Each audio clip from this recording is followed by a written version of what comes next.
ఓం నమః శివాయ. నమో నారాయణాయ. ఓం శ్రీ కర్మ నివారణ కాల భైరవాయ నమో నమః.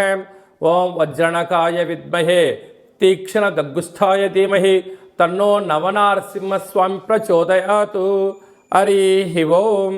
మా ఛానల్కి స్వాగతం. చూస్తున్న వీక్షకులకు ప్రేక్షకులకు ప్రియ కాళభైరవ భగవంతులకి స్వాగతం పలుకుతూ మమ్మల్ని ఎంతగానో ఆదరిస్తూ ఉండబడినటువంటి ప్రియ సోదరీమణులకు స్వాగతం పలుకుతూ సనాతన ధర్మ సంరక్షకులకు అలాగనే జ్యోతిష్య అభిమానులకు స్వాగతం పలుకుతూ 16/5/2024 నుండి 31/5/2024 వరకు పుట్టినటువంటి వారందరికీ కూడా ముందస్తుగా జన్మదిన శుభాకాంక్షలు. గతంలో వివాహం చేసుకున్న వారికి వివాహ వార్షికోత్సవ శుభాకాంక్షలు. మనకు వైశాఖ మాసం అనగానే పండగలకు కొదవలేనటువంటి మాసము కనుక అన్నవరంలో సత్యనారాయణ స్వామి యొక్క కళ్యాణము, స్వామివారిని స్మరించడం, ధ్యానించడం, వీలైతే ఇంట్లో మనం సంవత్సరానికి ఒక్కసారైనా శ్రీ రమా సహిత సత్యనారాయణ స్వామి వ్రతాన్ని ఆచరించుకోవడం వలన స్వామి యొక్క ఆశీస్సులు ఉంటాయి. అలాగనే మనకు వాసవి మాత అమ్మవారి యొక్క జయంతి, అమ్మను స్మరిస్తే అన్నీ మనకు ఉన్నట్లే అని చెప్పి గమనించాలి. అలాగనే మాసానాం వైశాఖ మాసం అంటారు. వైశాఖ మాస పూర్ణిమ తిథి యందున అరుణాచల స్వామివారి యొక్క గిరి పర్వత ప్రదక్షిణ చేసినట్లయితే సర్వము శుభప్రదమే అని చెప్పి గమనించాలి. ద్వాదశ రాశుల్లో గ్రహ గమనాలు ఒకసారి వీక్షింపచేద్దాం. మేషరాశిలో బుధుడు మరియు శుక్రుడు సంచార స్థితి, వృషభ రాశిలో రవి గురు సంచార స్థితి, కన్యరాశిలో కేతు సంచార స్థితి, కుంభరాశిలో శని భగవానుడు స్వక్షేత్ర సంచార స్థితి, మీనరాశిలో కుజరాహుల సంచార స్థితితో ద్వాదశ రాశుల్లో గ్రహ గమనాలు ఈ విధంగా ఉన్నాయి. 12 సంవత్సరముల తర్వాత శుక్ర భగవానుడు స్వక్షేత్రమైనటువంటి వృషభ రాశిలోకి ఈ 20వ తారీఖున మే నెలలో సంచరించడం జరుగుతుంది. అక్కడ విశిష్టత ఏమిటయ్యానగా 12 సంవత్సరాల తర్వాత దేవగురు బృహస్పతి వృషభ రాశిలో సంచారం చేయడం, గురు శుక్రులు అక్కడే సంచారం చేయడం, అక్కడే రవితో కలిపి ప్రయాణం చేయడం అనేటువంటిది ఒక రకమైనటువంటి గ్రహ సంచార స్థితి అని చెప్పి గమనించాలి. మీనరాశి వారికి 12 సంవత్సరాల తర్వాత శుక్ర భగవానుడు తన స్వక్షేత్రమైన వృషభ రాశిలో గురువుతో కలిపి తృతీయంలో సంచారం చేయనప్పుడు ఎలాంటి ఫలితాలు ఉంటాయో ఈ వీడియోలో సవివరంగా సంపూర్ణంగా తెలుసుకుందాం. మీనరాశిలో ఏ నక్షత్రాలు వస్తాయనగా పూర్వాభాద్ర నక్షత్రంలోని చివరి పాదమైన 4వ పాదము, ఉత్తరాభాద్ర నక్షత్రంలోని 4 పాదాలు, రేవతి నక్షత్రంలోని 4 పాదాలు కలిపితే మీనరాశి. చాలామందికి పుట్టినటువంటి కాల సమయంలో డేటా బర్త్లు లేనటువంటి కారణం వలన పేరు యొక్క మొదటి అక్షరాన్ని అనుసరిస్తూ రాశిని తెలుసుకునే ప్రయత్నం చేద్దాం. ది, దుమ్, షం, ఝ, ధ, దే, దో, చ, చి అక్షరాల వారందరూ కూడా మీనరాశి జాతకులే. మీనరాశి యొక్క అధిపతి దేవగురు బృహస్పతి కనుక వీరికి ఒకవైపు ఏళ్ళనాటి శని ప్రారబ్ధ సంచార స్థితిలో ఉండడం, రాశిలోనే కుజుడు సంచారం చేయడం, కుజదోష ప్రభావం కారణం అక్కడే రాహు కూడా సంచారం చేయడం వలన కొన్ని విషయాల్లో మాయ అనేటువంటి కనపడుతూ ఉంటుంది. ఎవరైనా మీకు పని చెప్తున్నారనుకోండి, నా పైన అధికారం చెలాయిస్తున్నారని చెప్పి మీరు అనుకోవడం, లేదా మీరైనా ఒక పని ఎవరికైనా అప్పచెప్పారు, వాళ్ళు సక్రమంగా చేయకపోవడం, నాకు బాధ్యత లేదు అనేటువంటి పరిస్థితి ఉండడం వలన అంటే ఎక్కడో తెలియనటువంటి ఒక చిన్న కొద్దిపాటి డిస్టర్బెన్స్ ఉండే పరిస్థితి చాలా అధికంగా ఉంటుంది. అలాగా విశేషంగా 2వ స్థానంలో బుధ శుక్ర సంచార స్థితి ఉండడం వలన వస్తువులు, బంగారు ఆభరణాలు, విలాస వస్తువులు, కార్లు, బంగ్లాలు, ఫామ్ హౌస్లు, సువర్ణ ఆభరణాలు, వజ్ర వైడూర్య మరకత ఆభరణాలు కొనుగోలు, క్రయ విక్రయాలు యోగదాయకంగా ఉంటుంది. తృతీయంలో 12 సంవత్సరాల తర్వాత శుక్ర భగవానుడు గురువుతో కలిసి ఉండడం వలన అక్కడే రవిచేత హస్తగతం అవ్వడం వలన తల్లిదండ్రులతో, అన్నదమ్ములతో, అక్కా చెల్లెలతో పార్ట్నర్షిప్ వ్యవహార కార్యక్రమం నడిపించే వారు ఎంతో జాగ్రత్త అవసరం సుమా. లేకపోతే విడిపోవడము, గొడవ పడడము, పోలీస్ స్టేషన్లో అనేక రకాల ఇబ్బంది అయ్యే పరిస్థితి చాలా అధికంగా ఉంటుంది. అదే కాకుండా సప్తమంలో కేతు సంచార స్థితి, వ్యయంలో శని భగవానుడు స్వక్షేత్రకంగా సంచారం చేయడం వలన మీ జన్మ నక్షత్రం రోజున, అష్టమి రోజున, పూర్ణిమ తిథి అందున ఎలాంటి పనులు పెట్టుకోకుండా వాయిదా వేసుకోవడం ఉత్తమము. అనేక రకాలుగా అవకాశాలు ఉండినను మీరు సద్వినియోగపరచుకోలేకపోతున్నారు. అనేక రకాలుగా విజయానికి దగ్గర అయ్యే పరిస్థితి మధ్యలో ఆటంకాలు ఉన్నట్లయితే విజయం కోసం మీరు ఎంత బరువు అయితే ఉంటారో అంత బరువు కలిగిన ఉప్పును తులాభారంగా చేసుకొని ఆ ఉప్పును నీటిలో పోసి మహాదేవుడికి రుద్రాభిషేకం చేసుకొని కాళభైరవ స్వామికి ఆశీస్సులు పొందగలిగినట్లయితే అన్నింటా విజయం మీ సొంతం. సువర్ణ అధ్యాయానికి స్వాగతం పలుకుతూ రాబోయేటువంటి బంగారు భవిష్యత్ కాలానికి మీ సొంతం అవుతుందని చెప్పి గమనించాలి. మే నెలలో మనకు 16వ తారీఖు నుండి 31వ తారీఖు వరకు ముఖ్యమైనటువంటి పండుగల గురించి క్లుప్తంగా, సవివరంగా, సంపూర్ణంగా తెలుసుకుందాం.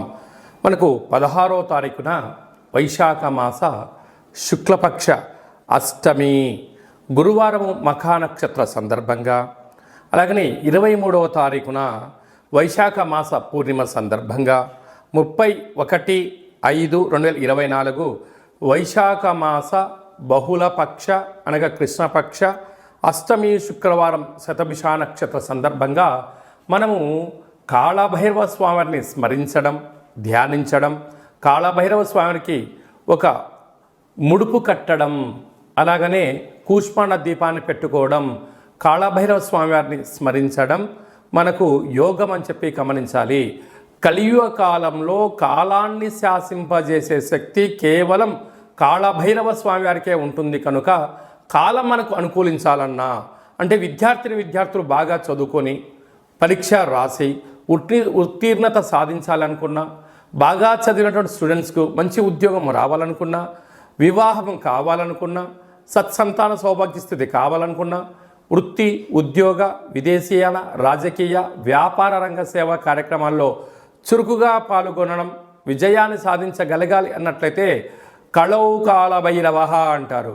కలియుగ కాలంలో కాళభైరవ స్వామిని స్మరించడం వలన సకల భూత, ప్రేత, పిశాచ, బ్రహ్మర, యక్షర, యమదూత, శాకిని, డాకిని గ్రహబంధనాలు, సంచిత ప్రారబ్ధ ఆగమిక కర్మలు తొలగిపోయి నరదృష్టి నివారణ కలిగి అన్నింటా విజయం, అన్నింటా విశేషమైనటువంటి వ్యాపార ఆకర్షణ, విద్యాకర్షణ, జ్ఞానాకర్షణ కలిగి జీవితం సువర్ణమయం అవుతుందని చెప్పి గమనించగలగాలి.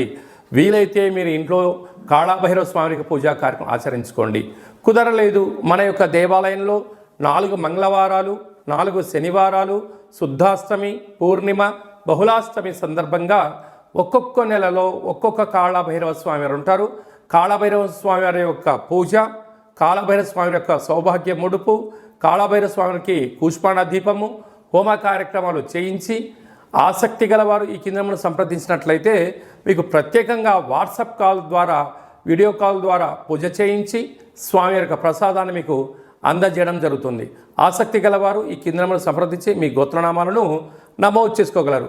ఇంకనూ మనం విజయం సాధించగలగాలి అన్నట్లయితే కాళభైరవ స్వామి వారి యొక్క పాత్ర ఇది స్వర్ణాకర్షణ కాళభైరవ అక్షయ పాత్ర అంటారు. అక్షయం అనగా నశించబడినటువంటిది. ఇందులో రాసులు 12 ఎలా ఉంటాయో 12 రాసులను ఇందులో అచ్చు వేయడం జరుగుతుంది అని చెప్పి గమనించాలి. కనుక ఈ యొక్క పాత్ర యొక్క విశిష్టత ఏమిటనగా శబ్ద తరంగాల ద్వారా ఓంకార శబ్దం రావడము, ఈ శబ్దం ఇంట్లో ప్రసరించడం వలన సకల దుష్టగ్రహాలు వెళ్ళిపోవడము, మానవుని శరీరంలో ఉండబడినటువంటి షట్చక్రాలు వికసింపచేయడము, తను ఏదైతే అనుకుంటాడో దాంట్లో విజయం సాధించడం జరుగుతుందని చెప్పి గమనించగలగాలి.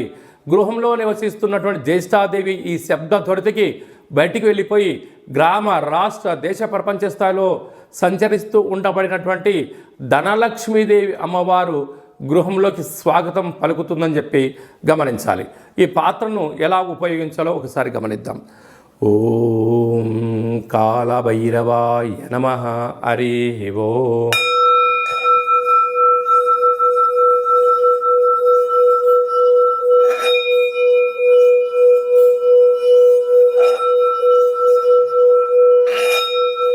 ఈ శబ్ద తరంగాల ద్వారా అద్భుతమైనటువంటి శక్తి, అతీంద్రియ శక్తి, అంతరిక్షంలో ఉండబడినటువంటి సూర్య చంద్రాదుల శక్తి కలిగి మనం ఏదైతే అనుకుంటామో అన్నింటా విజయం మన సొంతమవుతుందని చెప్పి గమనించాలి.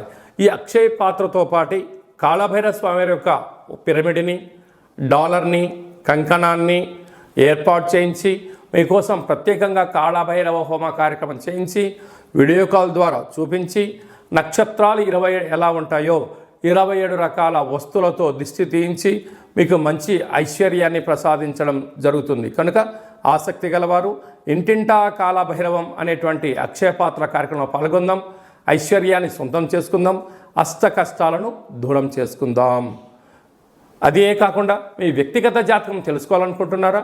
మీ పేరు, పుట్టినటువంటి తేదీ, నెల, సంవత్సరం, సమయం మీరు రాసి పంపించినట్లయితే 100 సంవత్సరాల జాతకాన్ని వ్రాసి పంపించి మీరు పుట్టినప్పుడు గ్రహ గమనాలు ఎలా ఉన్నాయి, ప్రస్తుతం ఎలా ఉంటున్నాయి, రాబోయే కాలంలో ఎలా ఉండబోతున్నాయో సవివరంగా సంపూర్ణంగా తెలియజేయడం జరుగుతుంది. చాలామందికి పుట్టినటువంటి కాల సమయంలో డేటా ఆఫ్ బర్త్లు లేనటువంటి కారణం చేత పేరు యొక్క మొదటి అక్షరాన్ని అనుసరిస్తూ రమణ శాస్త్రం ద్వారా మీకు రాశిని తెలియచేస్తూ కాళభైరవ ఉపాసన చేత భూత, భవిష్యత్, వర్తమానాన్ని తెలియజేయడం జరుగుతుందని చెప్పి గమనించాలి. ఆసక్తి గలవారు ఈ కింది నెంబర్ని అపాయింట్మెంట్ తీసుకొని సంప్రదించగలరు.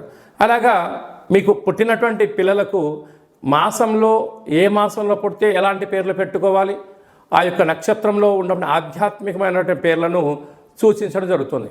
మీ అబ్బాయికి కానీ అమ్మాయికి కానీ వివాహం అవ్వడం లేదా, జాతకంలో ఎలాంటి యోగాలు ఉన్నాయి, ఎలాంటి దోషాలు ఉన్నాయో తెలుసుకొని ఆ వివాహ ప్రయత్న కార్యక్రమంలో విజయం సాధింపచేయడము, అదే కాకుండా వచ్చేంటు వధువు వరుడు యొక్క గ్రహమైత్రి పరిస్థితి ఎలా ఉంటుంది, వీరికి కలిగే అద్భుతాలు, గ్రహ యోగాలు కూడా తెలియజేయడం జరుగుతుంది.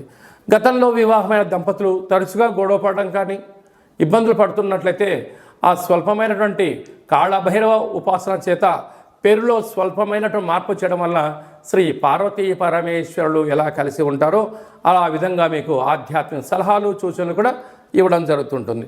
అలాగే చాలామందికి కాళభైరవ స్వామి వారి యొక్క పూజ ఎలా చేసుకోవాలి, కాళభైరవ మంత్ర ఉపాసన ఎలా చేయాలో అనుకుంటున్న వారందరికీ కూడా మన యొక్క దేవాలయంలో కాళభైరవ ఉపాసన మీకు ఇస్తూ, సాధన చేయిస్తూ, కష్టాలను దూరం చేయిస్తూ ఐశ్వర్యం దగ్గర చేసే ప్రయత్నం జరుగుతుంది. కనుక మనమందరం కూడా కాళభైరవ స్వామిని స్మరిద్దాం, కష్టాన్ని దూరంగా చేసుకుందాం, ఐశ్వర్యానికి స్వాగతం పలుకుదాం.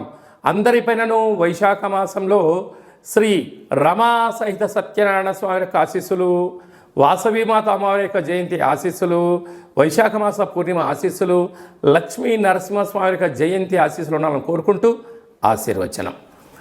ఓం శతమానం భవతి శతాయు పురుష సతేంద్రియ ఆయుష్యేవేంద్రియే ప్రతిష్టతి ధనం ధాన్యం బహుపుత్రలాభం శత సంవత్సరం దీర్ఘమాయు.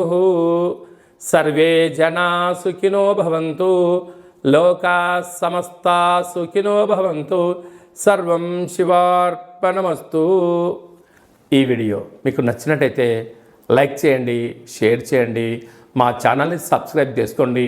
మేము చేస్తున్న వీడియోలు మీకు ముందస్తుగా నోటిఫికేషన్ రావాలి అన్నట్టయితే పైన గంట సీమలు ప్రెస్ చేసి ఆల్ అనే బటన్ కూడా ప్రెస్ చేయండి. ఇంకా నువ్వు స్వామివారి యొక్క ఆశీస్సులు పొందగలగాలి అన్నట్లయితే మీరు ఎవరి క్షేమాన్ని అయితే కోరుకుంటున్నారో, లేక మీ క్షేమాన్ని ఎవరైతే కోరుకుంటున్నారో వారికి కూడా ఈ వీడియోను ఫార్వర్డ్ చేసి భగవంతుడి యొక్క ఆశీస్సులు పొందగలరు, హిందూ ధర్మాన్ని కాపాడగలరు.